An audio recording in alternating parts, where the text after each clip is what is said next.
స్వగ్రామానికి వస్తూ ఉన్నారు. జనాలతో నిండిపోయి ఉన్నది. ఆ వాతావరణం అంతా చూసినప్పుడు అక్కడ పండగ వాతావరణంతో నిండి ఉన్నది. ఎక్కడ చూసినా ఆనందం, ఎక్కడ చూసినా సంతోషం, జనాలు రావటం, కలవడం, ఒకరొకరి అభినందనలు తెలుసుకోవటం, ఇలాంటి ఆనందములో మునిగిపోయింది.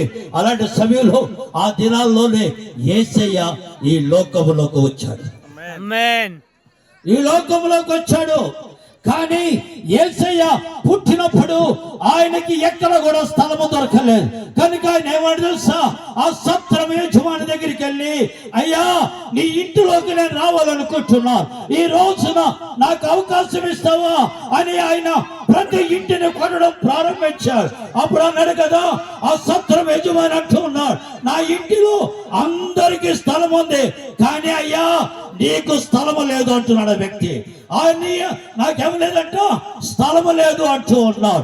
ఈ రోజులు అనేక మంది అన్నిటికీ స్థలమే ఉంటది, అన్నిటికీ సమయం ఉంటది, కానీ యేసుని చేర్చుకోవడానికి నీ హృదయంలో స్థానము లేదు. కనుకనే ప్రకటన గ్రంథం 3వ అధ్యాయం 20వ వచనం చెప్తుంది, ఇదిగో హృదయం అనే తలుపు దగ్గర నేనుండి తట్టుచూ ఉన్నాను.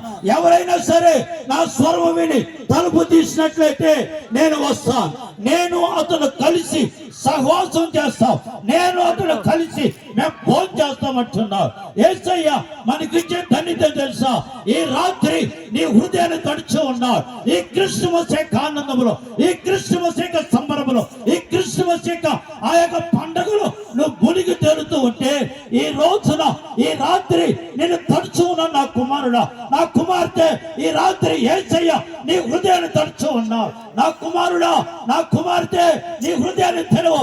ఎంత కాలం నీ హృదయంలో నాకు స్థానం లేకుండా నువ్వు బ్రతుకుచూ ఉన్నావు, నీ హృదయాన్ని తెరవు. నీ హృదయంలోకి నేను వస్తా. నేను కాని వస్తే నీ జీవితం మారుతుంది, నేను కాని వస్తే నీ బ్రతుకులు మారుతాయి, నేను కాని వస్తే నీ కుటుంబ పరిస్థితిని చక్కబెడతా.